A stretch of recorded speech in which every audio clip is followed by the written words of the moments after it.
कभी ठीक नहीं हुआ। बताओ, इस तरह बियर्ड रहता है किसी का? कौन इस तरीके से ट्रांसप्लांट करता है? बताओ, घटिया beard. If you look into the mirror and think that why is your beard not growing, then you are not alone. ऐसे बहुत सारे लोग हैं जो दाढ़ी ना आने की वजह से काफी परेशान रहते हैं। इस वीडियो में हम आपको बियर्ड हेयर ट्रांसप्लांट की प्लानिंग बताएंगे, एक प्लास्टिक सर्जन या हेयर ट्रांसप्लांट सर्जन के पॉइंट ऑफ व्यू से, how we plan a beard transplant for a patient. साथ ही इसमें एक बहुत इंपॉर्टेंट कॉम्प्लिकेशन भी we will discuss, which not many clinic will tell you before doing a hair transplant in the beard for you. इस video के end तक जाते जाते आप खुद डिसीजन ले सकते हैं, समझ जाएंगे कि बियर्ड हेयर ट्रांसप्लांट किसको करवाना चाहिए, बियर्ड ट्रांसप्लांट कैसे होता है, किस टाइप के रिजल्ट्स दिखते हैं, इसकी कॉस्ट कितनी होती है और किसको ये हेयर ट्रांसप्लांट नहीं कराना चाहिए। और साथ ही साथ वो 3 मिस्टेक जो आपको बियर्ड हेयर ट्रांसप्लांट में कभी नहीं करनी। आपको ये जानकर बड़ा आश्चर्य होगा कि लास्ट 5 इयर्स में बियर्ड हेयर ट्रांसप्लांट की जो फ्रीक्वेंसी है, जो नंबर्स हैं हेयर ट्रांसप्लांट के world over, that has increased by 80% in just last 5 years. Also एक मैस्कुलिन फेस की डिमांड बढ़ गई है। People want to have that alpha look जो आजकल बहुत क्रेज रहता है। I am doctor Satya Saraswat, a gold medallist, plastic and cosmetic surgeon, member of American Board of Hair Restoration Surgery and also a member of International Society of Hair Restoration Surgery. We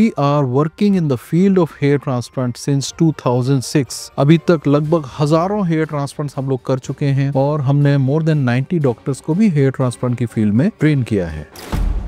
आइए सबसे पहले देखते हैं कि beard कैसा होता है anatomically. Surgeon के पॉइंट ऑफ व्यू से बियर्ड के क्या क्या पार्ट होते हैं, तो आप अपने स्क्रीन पर देख सकते हैं इस समय कि part number 1 is moustache, point number 2 और पार्ट नंबर 2 इज गोटी, पार्ट नंबर 3 इज अपर नेक। ये सभी बियर्ड के अलग अलग एनाटॉमिकल पार्ट्स होते हैं। Part number 4 is side Burns. Part number 5 main part होता है जिसको चीक बियर्ड बोला जाता है। पार्ट नंबर 6 जॉ बियर्ड होता है, जॉ बियर्ड। और पार्ट नंबर 7 और 8 को मिला करके सब मैंडिबुलर बियर्ड बोला जाता है। तो ये तो होते हैं बियर्ड के अलग अलग पार्ट। तो आपने अभी देखा कि बियर्ड के अलग अलग सर्जिकल या एनाटॉमिकल पार्ट्स कौन कौन से होते हैं। आइए इससे पहले कि हम बियर्ड हेयर ट्रांसप्लांट की डिटेल्स आपके साथ डिस्कस करें, मैं आपको ये एक बहुत इंपॉर्टेंट चीज बताना चाहता हूँ। बियर्ड के लिए आपको 24-25 साल तक करीब वेट करना चाहिए कि नेचुरली बियर्ड अगर आपका ग्रो हो जाए। बियर्ड की जो ग्रोथ है वो काफी लंबे समय तक भी हो सकती है। बहुत जल्दी आपको हताश नहीं कि आप 17 या 18 ईयर्स के हैं and you want to get a beard hair transplant, that is not true. फिर भी अगर आप जैसे प्लान करते हैं, first of all you should try medical treatment for at least 6 months before planning a beard hair transplant. जल्दी hair transplant कराने से अपने कई नुकसान हो सकते हैं और एक जो इंपॉर्टेंट साइड इफेक्ट हम डिस्कस करने वाले हैं इस वीडियो में, उसको देखकर तो आप और भी घबरा जाएंगे कि बियर्ड हेयर ट्रांसप्लांट में क्या ये इस तरह के साइड इफेक्ट्स भी हो सकते हैं। कभी कभी वो बहुत अननेचुरल भी लग सकता है। तो ये 2 इंपॉर्टेंट चीज हमको याद रखनी है। अब देखिए, बियर्ड में जो ग्रोथ होती है वो कम होती है 2 तरह से। एक होता है एट्रिकिया, बिल्कुल बियर्ड नहीं है, बिल्कुल हेयर्स का नामो निशान नहीं है। और एक होता है हाइपोट्रिकिया, जहां बियर्ड की ग्रोथ है तो सही मगर कम है। अगर बहुत अच्छी बियर्ड है, आप फिर उसको ऊपर कराना चाहते हैं, शेप कराना चाहते हैं, वो मेरे हिसाब से एक बहुत वाइज डिसीजन नहीं होता है। जब बियर्ड की ट्रांसप्लांट की प्लानिंग करी जाती है तो हम लोग जो एरिया हमको करना है, जहां पर ग्राफ्ट लगाने हैं, उसको हम एक पेन या पेंसिल द्वारा मार्क करते हैं। एंड देन जो मेन पार्ट्स है, 3 मेन पार्ट्स होते हैं हमारे, मुस्टैच, गोटी और चीक बियर्ड। ये तीनों सबसे ज्यादा इंपॉर्टेंट पार्ट्स होते हैं बियर्ड हेयर ट्रांसप्लांट के हिसाब से। इसमें भी जब हम लोग चीक बियर्ड को प्लान करते हैं तो हम एक बॉर्डर होता है जहां पर हेयर और हेयरलेस पोर्शन मिलता है, और एक बॉडी होती है जहां पर बियर्ड डेंस हो जाती है। तो जो सिंगल हेयर के सॉफ्ट ग्राफ्ट्स होते हैं उसके द्वारा हम जो बॉर्डर है उसको बनाते हैं, और 2 या 3 हेयर के ग्राफ्ट से हम बॉडी को बनाते हैं, body of the cheek beard को। साथ ही एक जो कॉमन डोनर एरिया होता है वो स्कैल्प ही होता है। अगर बहुत ज्यादा ग्राफ्ट्स चाहिए, लगभग आपको एक साइड में 1200 to 1500 ग्राफ्ट्स के द्वारा बियर्ड हेयर ट्रांसप्लांट किया जाता है। Density is higher in moustache and goatee, लगभग 35 to 40 follicular units per centimetre square होता है। Whereas for the cheek beard we generally do a density of 25 to 30 follicular units per centimetre square. तो इसमें काफी grafts की जरूरत होती है। Generally 2500 to 3000 grafts are sufficient to do the mustache, goatee and the cheek beard. नीचे वाले portions को जनरली हम लोग नहीं करते हैं बिकॉज उसका कॉस्मेटिकली बहुत ज्यादा इंपॉर्टेंस नहीं होता है। इसमें जब स्लिट्स बनाते हैं वो चीक को ट्रैक्शन दे करके बनाया जाता है जिससे कि एंगल कम हो जाए। जब छोड़ेंगे तो एंगल कम हो जाएगा। साथ ही थोड़ा सा ज्यादा पेनफुल होता है as compare to the scalp hair transplant. When we are inserting, our team is inserting the grafts in the beard, it is technically very difficult in beard because in the scalp यहाँ पर bone का support होता है, एक hard school होता है, bone होता है जिसके सपोर्ट से roots can go easily into the slits, whereas this is a wobbly area. यहाँ पर जो चीक का स्किन है वो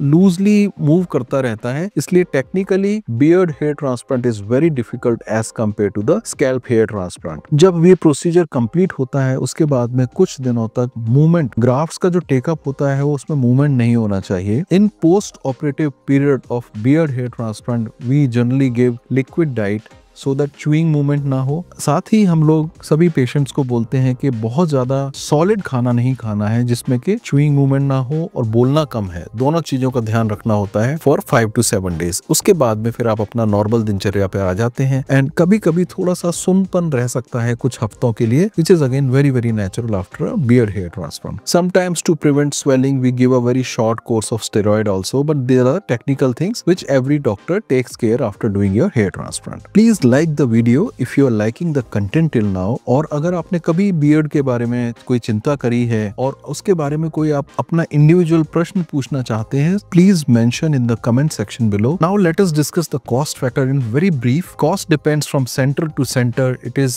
डिफरेंट। आपको एक बॉल पार्क फिगर देंगे तो beard transplant generally around 1.5 to 2 lakh rupees cost करता है इंडिया में, and in other countries the cost is quite higher. और इंडिया में भी अगर नंबर ऑफ ग्राफ्ट बहुत ज्यादा है और या कोई टेक्निकली डिफिकल्ट केस है, चैलेंजिंग केस है, तो भी उस केस में ये कॉस्ट बढ़ सकता है, but still it is cheaper than the western countries. But ultimately it's not the cost, it is what kind of value you are getting from a clinic for your hair transplant, that is more important. If you want to reach out to us regarding your beard hair transplant, do send your pictures on WhatsApp on the numbers mentioned here, and our hair transplant treatment coordination team will try to reach out to you and help you. आइए एक हमारे भी ऐसे ही patient की story हम देखते हैं। This patient was a transgender female to male, US के थे। इन्होंने एक सिटिंग अपना बियर्ड का मुस्टैच एंड गोटी एरिया में कराया था, around 900 grafts, but it failed. Results were very very poor. Then he came to us. He was a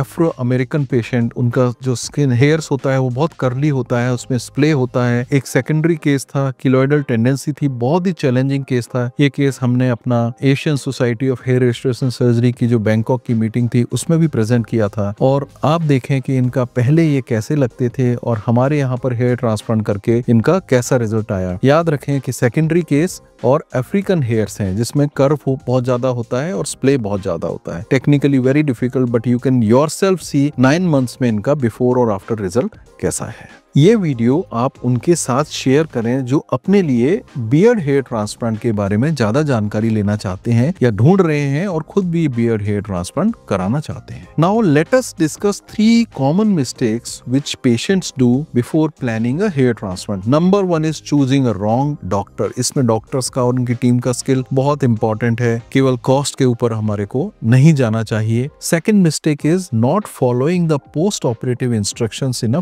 proper way. Absolutely important. Point number 3 is to have very unrealistic expectation. Planning your area in a wrong way can also give you bad results. एक बहुत important side effect beard hair transplant को जो मैं यहाँ पर discuss करना चाहता हूँ वो है cobblestoning. Please know this. Cobblestoning एक तरह का एक्स्ट्रा स्किन का ग्रोथ होता है जो रूट्स के ऊपर आ जाता है। ये स्पेशली बियर्ड में बहुत कॉमनली देखने को आता है। We have had many patients inquiring जिन्होंने कहीं से भी अपना बियर्ड का हेयर ट्रांसप्लांट कराया और उनको कॉबल स्टोनिंग हुआ। Please know to that you have to discuss this with your doctor beforehand, and please know that there are very limited options to correct this specialist जो कि हो सकता है कभी कभी 100% ठीक ना भी कर पाते हो। This is absolutely essential for you to know. Quick tips to get better results is sleep on your back. थोड़ा अपना हेड एंड को एलिवेट करके 2 to 3 पिलोज लगा के रखें, ऊंचा करके रखें। एक हफ्ते 10 दिन से 12 दिन या 15 दिन तक जिम को अवॉइड करें। शेविंग जल्दी जल्दी ना करें। Post hair transplant around 2 to 3 weeks आपको शेविंग को अवॉइड करना चाहिए। और ये याद रखें कि फुल रिजल्ट आने में 9 months to 1 year का टाइम लगता है। इसी तरह के और भी इंफॉर्मेटिव वीडियोस को देखने के लिए please subscribe to our YouTube channel. To see what are the best protein foods for the hair, please click on the link given on the left hand side, and to